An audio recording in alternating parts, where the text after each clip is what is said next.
chrétien. Il dit examine toutes choses et retiens ce qui est bon. C'est pour ça que Dieu nous a appelés. Dans nos familles, ils ont des mauvaises choses. Ils ont des bonnes choses. Vous savez qu'il y a beaucoup de frères qui n'ont pas pu marier des sœurs qu'ils ont aimées. À cause de la famille.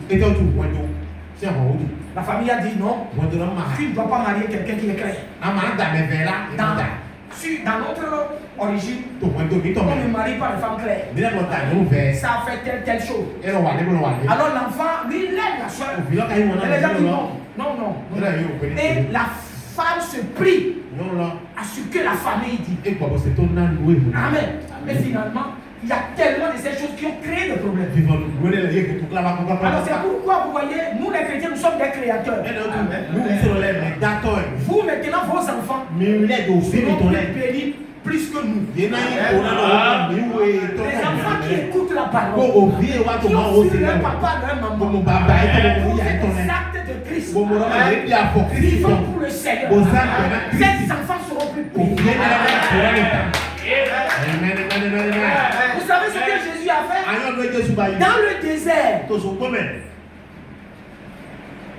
il y a des papas qui ont commencé à parler mal de Dieu. Et ils ont fait, Dieu a fait des miracles devant eux. Il a ouvert la mer rouge. Ils ont rencontré l'eau. L'eau est amère. Dieu a dit à son prophète, mets une branche dans l'eau là. L'eau là sera purifiée. Ils ont vu ça. Ils ont eu besoin de manger. Dieu les a donnés à manger. Et ils sont contents de Dieu. Mais les papas là parlent du conducteur, ils parlent du prophète, ils parlent. Alors tu l'as dit, bon, je vais vous dire quelque chose. Vous tous qui a parlé de prophètes, qui sont ceux qui parlent? Ce sont les parents. Alors qu'est-ce que Dieu a dit? Il dit vous allez tous mourir. Vous n'irez pas à la tête romane. Et les enfants à qui vous avez dit il y a des géants et le prophète est ceci, le prophète est cela. Les enfants devant qui vous vous êtes plaignés, je vais leur montrer que vous êtes des menteurs. Vous allez mourir. Et ils sont morts tous. Et ils ont dit les géants sont là-bas. On ne peut pas. Vous savez, Dieu a amené les enfants. Seul Josué et Caleb. Et les enfants ont vu le mensonge de leur père. Nous avons des pères maintenant dans le désert. Il nous dit que Dieu n'est plus la même. On ne peut pas recevoir le Saint-Esprit. On ne peut pas prier pour les malades. On ne peut pas. Et nous sommes arrivés à ça. Dieu a montré qu'ils sont des menteurs. Amen. Frère, si tu as malade, si tu as un problème, il y a des frères ici qui prient. Oui, demande seulement au diacre. C'est un défi. Mais ce problème, on va prier avec toi. Tu feras ce que Dieu va faire. C'est un défi maintenant. Que si tu as un problème, que tu décides, tu crois. Si tu ne crois pas, ne viens pas. Appelle simplement. Qu'est-ce que la Bible a dit? S'il y a quelqu'un parmi vous qui est malade, qui l'appelle, tu ne crois pas, tu n'appelles pas. Si tu crois, tu vas appeler. Ce n'est pas moi qui l'ai dit. Ce n'est pas moi. Ce n'est pas quelqu'un. Mais c'est Jésus qui a posé. Et il va respecter sa parole. Que si quelqu'un souffre, qu'il prie. Si quelqu'un est dans la joie, qu'il chante des cantiques. Parce que c'est notre cas. Nous devons revenir à la parole. Amen. C'est un défi. Si tu as un problème, Jésus va le faire. Pas moi. Pas aucun frère. Mais dis que je crois. Parce que ce qu'il a dit, il ne peut pas mentir. Alors tu t'avances. Les frères vont prier. Tu vas voir ce que Dieu va faire. C'est un défi. Frère, c'est un défi. Sinon, nous perdons notre temps. Si Dieu ne va pas répondre, si toi tu as la foi, et que Dieu ne répond pas, alors nous perdons notre temps. Il a dit dans la parole que je ne change pas. Le problème, c'est nous qui ne croyons pas. Le prophète a dit, malade. Je désire voir un frère qui vient me poser le prophète. Amen. Le prophète. Toi, tu dis que tu crois. Alors, si tu as la foi de Romain, alors que tu sois béni. Vous savez la foi de Romain? Nous avons deux types de foi. Deux types de foi. Il y a la foi qui désire compris. Quand vient imposer les lois, tu as raison. Ça aussi, tu n'as pas tort. La Bible l'a dit. Mais le Romain, lui ne venait pas tellement à l'église, mais il était à l'église. Il est tout occupé dans ses affaires. Peut-être tu ne viens pas à l'église souvent. C'est pas grave. Mais est-ce que ton cœur est avec Jésus? Est-ce que ton cœur est avec l'église? Amen. Quelquefois, le travail, nous prions pour les frères. Que Dieu va les donner le travail. Mais le travail que Dieu les donne, les prend presque tout le temps. Mais ils ont le cœur avec l'église. Il faut savoir comment va l'église. Frère, qu'est-ce qu'on a dit aujourd'hui? Avant, les gens ils demandent qu'est-ce qu'on a dit aujourd'hui? Qu'est-ce que le pasteur a dit? Mais aujourd'hui, ce n'est plus le cas. Amen. Amen. Maintenant, la foi du Romain. Lui, il dit, alors que Jésus allait, au moment que Dieu nous donne ce Amen. Tandis que Jésus allait, parce que vous savez ce qu'il a fait? En fait, ce Romain-là, c'est un soldat. Et frère, dans l'armée, on donne beaucoup d'ordre, n'est-ce pas? Quand le patron, le supérieur donne l'ordre, tac, on suit ça. On ne réfléchit pas. On t'a formé comme ça. Et toi, tu es chrétien. Mais c'est comme ça que tu es. Il n'y a pas de problème. Le Seigneur avec toi. Regardez ce qui se passe. Le mauvais soldat là a dit. Mais entre-temps, l'église avait des problèmes. Ils veulent construire leur église. Et c'est lui qui me croit, je crois. Mais c'est que c'est le temps. Il a fait sortir beaucoup d'argent. Et il a donné. Il a fait construire. Même lui-même, il a pris. Et il a construit tout. Moi, j'ai trop dépensé. Qu'est-ce que toi tu as dépensé à Dieu? Oh, j'ai trop dépensé, vraiment. Frère, on n'a rien fait à Jésus. Toi, tu n'as rien fait. Et puis tu veux que Jésus te fasse quelque chose. Amen. Est-ce que ce n'est pas donnant qu'on fait sur la terre? Amen. Dieu aussi aime ça. Alors quand il a dit à un des anciens prédicateurs là-bas, il a dit, Jésus a prié le Seigneur pour moi. Moi, je ne peux pas aller vers lui. Mais tu nous as construit, c'est toi qui nous as construit ta tabernacle. Et quand ils sont partis chez Jésus, il dit Seigneur, il faut aller chez lui. Parce que tu vois le temple là, tu vois l'église là, c'est lui qui nous a construit ça. Que Dieu en donne beaucoup de ça. C'est là où les gens vont adorer. Alors Jésus tombe, je vais aller. Et Jésus allait. Mais quand Jésus allait, il a réfléchi. Vous savez, c'est pourquoi vous devez réfléchir. Il dit attends, moi je suis soldat. Le gars là, j'ai appris, il a rejeté les morts, il a fait ça. Mais dans ma réflexion, il commence à réfléchir. Il dit mais moi je suis soldat. Je suis colonel. J'ai dit au caporal, viens ici. Il vient. Je dis, va me faire ça. Il va. Je suis le colonel. Et les soldats obéissent. Jésus, vous voyez maintenant, je connais son autorité. Ça, c'est une révélation. Quand on va prier pour toi, et que tu as la révélation, que je sais que Jésus, si on nous parle, pour moi, je serai associé. Il a la révélation. Il dit non. S'il dit quelque chose, même de loin, je connais son autorité. Même de loin, il peut agir. Alors, comment on ne le dérange plus? Alors, j'avais mal fait. Il a dû recourir. Il dit non, ne lui parlez plus. Ne lui dites rien. Dis-lui seulement rien. Il n'a qu'à rester à sa place. Les promesses sont là écrites. Et je vois les promesses. C'est une révélation. Il dit les promesses sont là. Allez nous redire que je n'ai pas bien analysé les choses.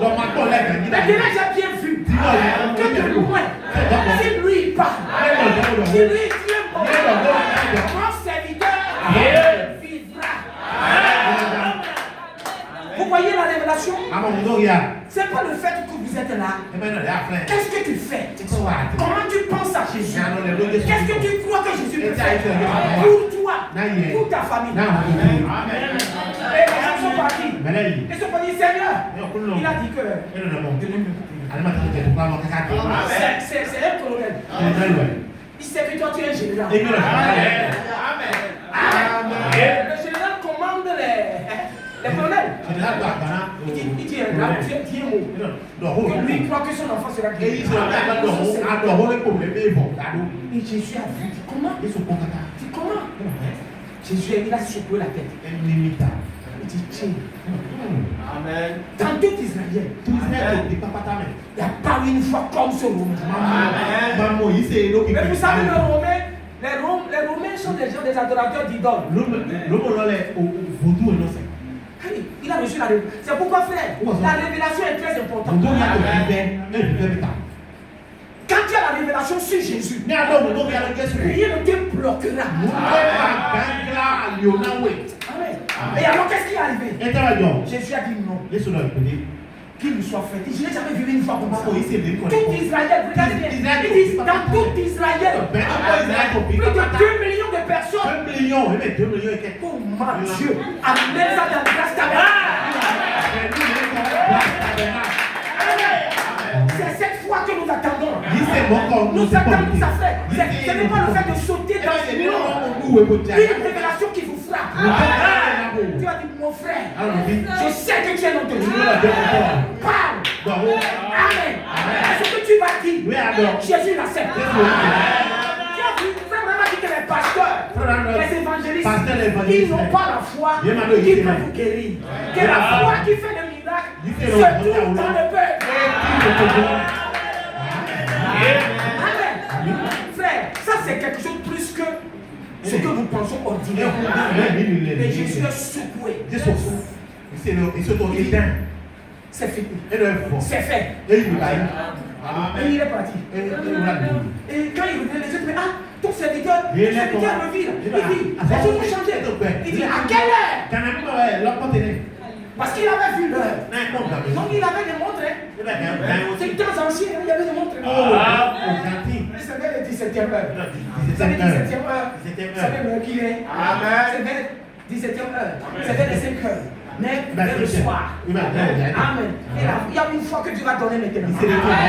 C'est vers le soir, le temps. Il y a une fois. Vous savez, nos parents avaient eu la foi. Mais frère Bernard attend.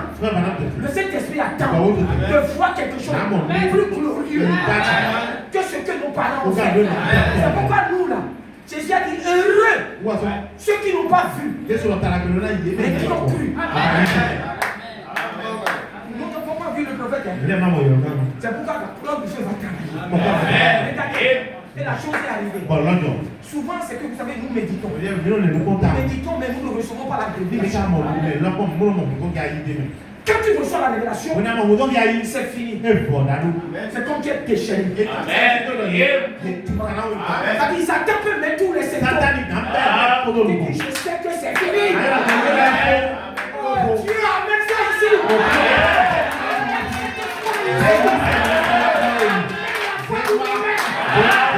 C'est ma prière.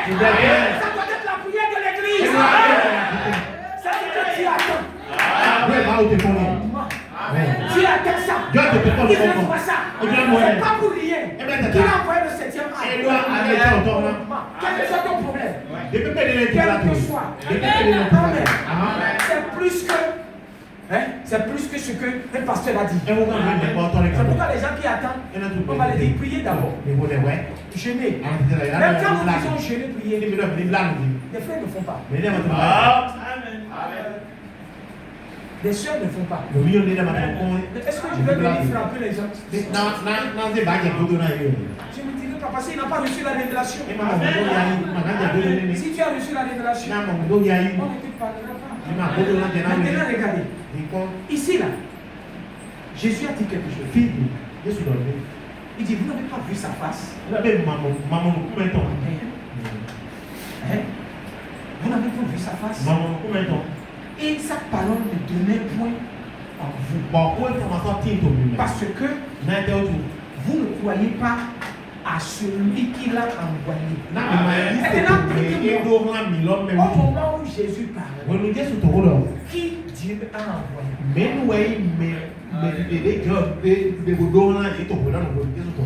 C'est enseignement. Vous pouvez m'apprendre. Jésus a dit aux pharisiens, aux scribes, les grands pasteurs, il les a dit, la parole, vous n'avez pas vu la face de Dieu. Et sa parole témoigne point en vous. Parce que vous n'avez pas cru à celui qui l'a envoyé.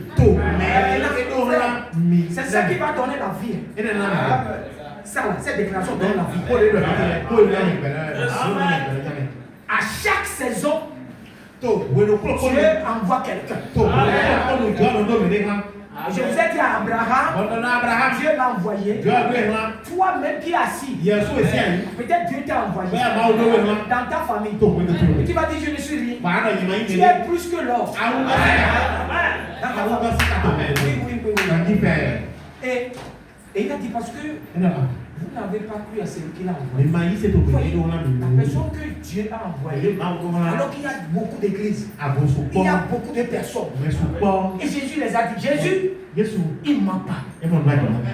Parce que tout le monde veut voir la face. Les pharisiens veulent ça. Même Moïse veut ça. Dieu n'a pas permis. Mais maintenant, Jésus les parle maintenant. Que vous n'avez pas vu sa face. Et vous ne croyez, sa parole n'est pas en vous. Parce que celui qui l'a envoyé, vous n'avez pas reçu. Amen. Et vous savez celui qui l'a envoyé, au moment où Jésus a été c'est Jésus-Christ. C'est lui que Dieu a envoyé. Mais il est Dieu dans la chair. Vous l'appelez? Quand Jésus est né, qu'est-ce que l'ange a dit? Comment l'ange a dit de l'appeler? Emmanuel. Emmanuel veut dire quoi? Dieu avec nous. Vous savez, je n'ai pas encore fait trop de temps. Si vous êtes fatigué, tenez-vous debout parce que ça, c'est très important. Il dit, vous n'avez la parole qu'il a n'est pas en vous.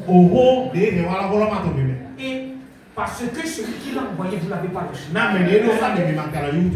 dire rapidement. Au temps d'Ésaïe, Dieu avait envoyé Ésaïe. Jérémie, Dieu avait envoyé Jérémie. Parce que la parole vraie est en eux. Et qu'est-ce qu'ils ont fait à Jérémie? Jérémie, c'est une phase spéciale. Jérémie, là, les gens l'ont détesté. Ils l'ont mis dans une citerne.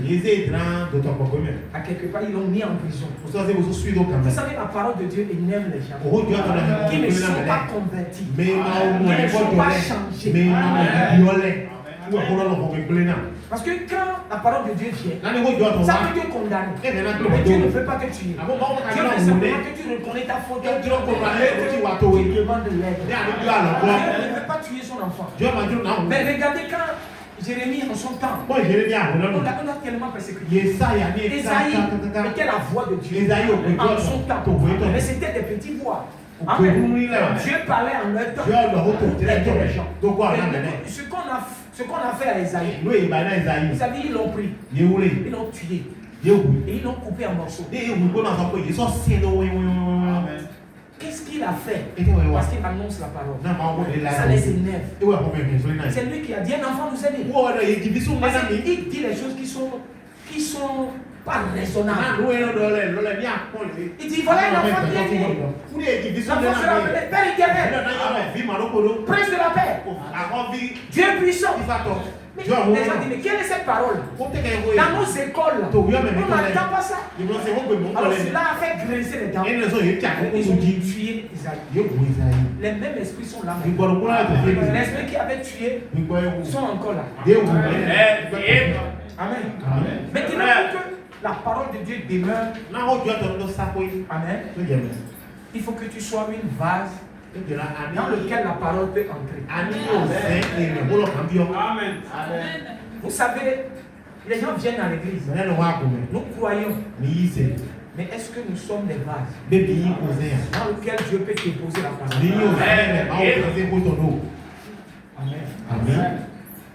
Parce que qu'est-ce qu'une vase fait? Quand je prends un peu le temps de Jérémie, avant qu'il aille, avant qu'on l'amène, qu'on le déporte, qu'on le maltraite là, il avait payé un livre, il avait payé un terrain et il a écrit un contrat. Le contrat, Dieu lui a dit, mets ça dans une vase. Parce que la vase là, va protéger le contrat. Et il indiquait à son neveu là où il peut trouver le contrat et tout ça, tout ça. Et quand le prophète parlait des sceaux, il dit que les sceaux sont exactement semblables. Amen. Dieu a mis les sceaux dans une vase. Dans quelle vase? La vase dans laquelle Dieu a mis les sceaux, c'est Jésus-Christ. Il était cette vase. Qui était la parole? Qui était le livre?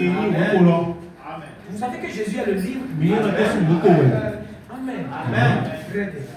Maintenant, comme la parole ne permet pas dans les champs, rejeter les enfants. Amen. Maintenant, si je prends Moïse, il était un envoyé de Dieu. Amen. Et Dieu lui a permis, c'est lui que Dieu a permis d'écrire presque les 5 livres. L'Ancien Testament, il a écrit ça pour que nous puissions ne pas. Si on oublie, qu'on puisse se référer. Vous savez pourquoi? Pourquoi je vous ai dit d'avoir des livres? Amen. La voix des cahiers. La raison pour laquelle j'ai dit ça, tu peux oublier quelque chose. Quand tu vas prendre le livre, oui, le cahier. J'avais noté ça. Et tu peux revoir ce que tu as noté, le passage. Et tu peux être précis. Amen. Très bien. Parce qu'il y a des frères qui veulent évangéliser. Il y a des frères qui parlent aux gens. Mais pour convaincre les gens, vous ne pouvez pas la Bible. Lui montrer le passage. Et tu peux ce passage-là, ses yeux s'ouvriront. Tu n'as pas besoin de lui donner un livre de catéchisme. Amen. Donc, alors ce qui fait que, parce que quand vous prenez Moïse, Dieu lui a dit maintenant, fais-moi deux tables. Je vais faire sortir la parole de la vase. Et je vais écrire ça pour que les gens lisent ça. Et Moïse a écrit. Amen. Et après, Dieu a donné deux tables. Pourquoi Dieu fait tout ça? Pour que son peuple puisse suivre sa parole. Vous voyez, Dieu nous a bénis en nous donnant à manger. Le manger, c'est pour votre corps. Et vous mangez, vous avez la